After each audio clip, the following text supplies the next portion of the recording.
But what I decide to do for my vacation is I'm going to go totally off the grid into the middle of the Peruvian Amazon. And when I say off the grid, I mean off the grid. No power, no internet, no running water, no nothing. I'm there to spend time with an indigenous group called the Shipibo, to go through a rite of passage that they have in their culture. And by the way, they've had a successful culture in the jungle for thousands, maybe tens of thousands of years. And when I say rite of passage, you might be thinking something cool, like he probably wrestled a leopard, or he fought a snake, or he Indiana Jones his way through part of a jungle nobody had navigated before. It wasn't any of that. The rite of passage that I was going through was literally to sit in this jungle hut with no power, no internet, no running water, none of that, and also no consumption of media.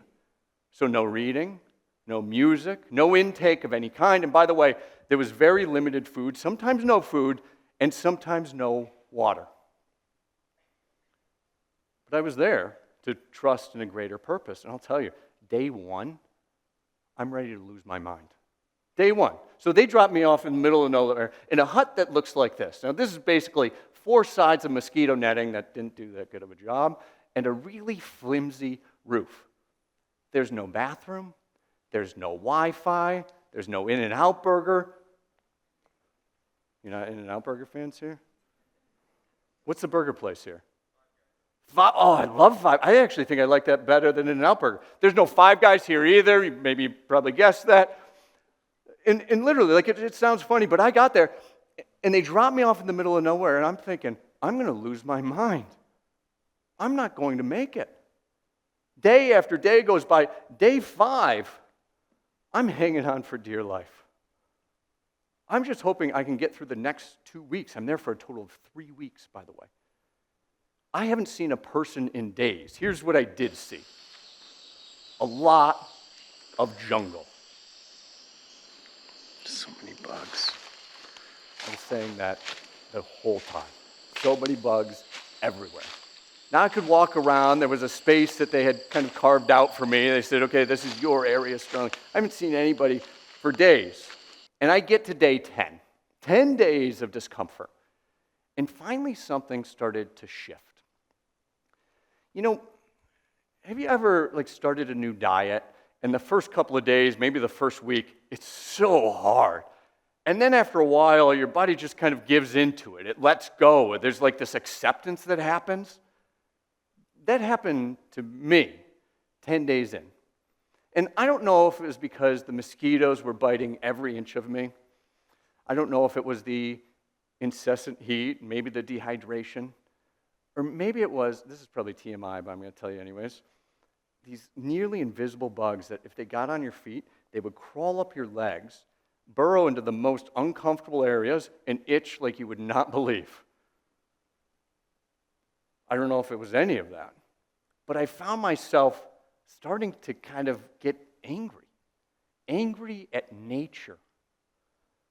The bugs weren't respecting my personal space. There were these ants. I kid you not, I've never seen ants like this in my entire life. There was a line of ants going through my hut for 3 days. I don't know if it was the same line that was just doing laps, or maybe it's the longest line of ants known to man. Either way, wouldn't stop, started to annoy me. Even the birds got too loud. You probably heard that video, you're like, oh, that sounds pretty. It was driving me nuts. I just couldn't take it anymore. And then I finally let go.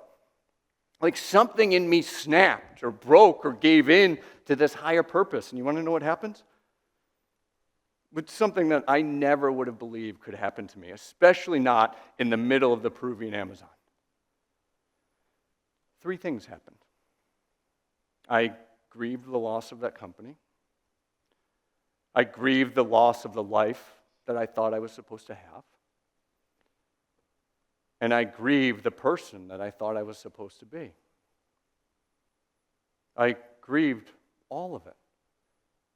And in letting go of this pain that I had carried with me kind of unknowingly for years, it connected me to this greater purpose that came from within. It reminded me not just why am I in the jungle, but it reminded me why I'm here on this planet. It connected me for my purpose for being. Now don't worry. You don't have to go into the middle of the Amazon to connect with a greater purpose yourself.